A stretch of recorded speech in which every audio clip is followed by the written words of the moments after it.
एक बार की बात है, एक मंदिर था। उसमें सब लोग पगार पर काम करते थे। आरती वाला, पूजा कराने वाला आदमी, घंटा बजाने वाला भी पगार पर काम करता था। घंटा बजाने वाला आदमी आरती के समय भाव के साथ इतना मशगूल हो जाता था कि होश में ही नहीं रहता था। घंटा बजाने वाला व्यक्ति भक्ति भाव से अपना काम करता था। मंदिर में आने वाले सभी लोग भगवान के साथ साथ घंटा बजाने वाले व्यक्ति के भाव के भी दर्शन करते थे। उसकी भी वाह वाह होती थी। एक दिन मंदिर का ट्रस्टी बदल गया और नए ट्रस्टी ने ऐसा आदेश जारी किया कि इस मंदिर में काम करने वाले सब लोग पढ़े लिखे होना जरूरी है।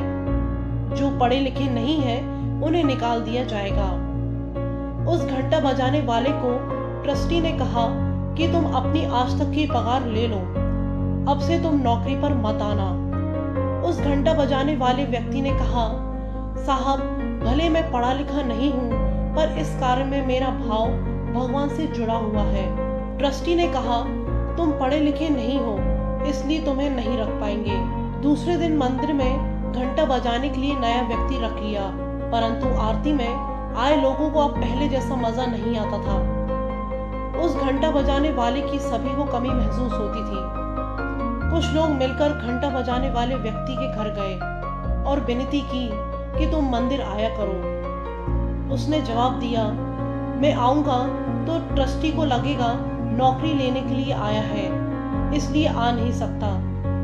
लोगों ने एक उपाय बताया कि मंदिर के ठीक सामने आपके लिए एक दुकान खोल देते हैं, वहां आपको बैठना है और आरती के समय घंटा बजाने आ जाना, फिर कोई नहीं कहेगा कि तुमको नौकरी की जरूरत है। उसने मंदिर के सामने दुकान शुरू की। वह इतनी चली कि एक दुकान से 7 दुकान और 7 दुकान से एक फैक्ट्री खोली। अब वो आदमी बड़ी सी कार से घंटा बजाने आता था।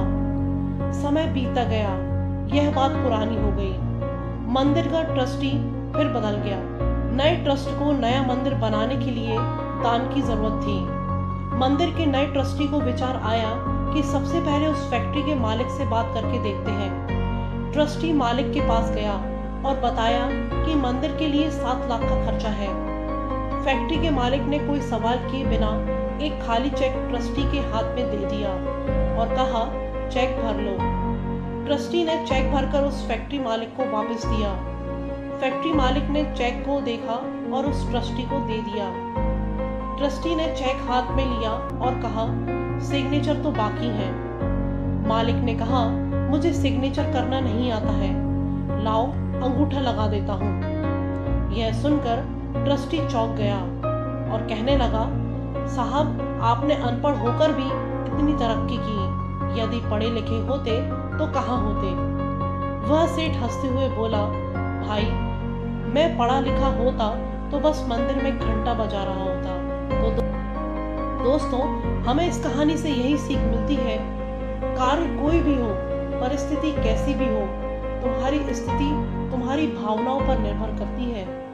भावनाएं शुद्ध होंगी तो ईश्वर और सुंदर भविष्य पक्का तुम्हारे साथ होगा।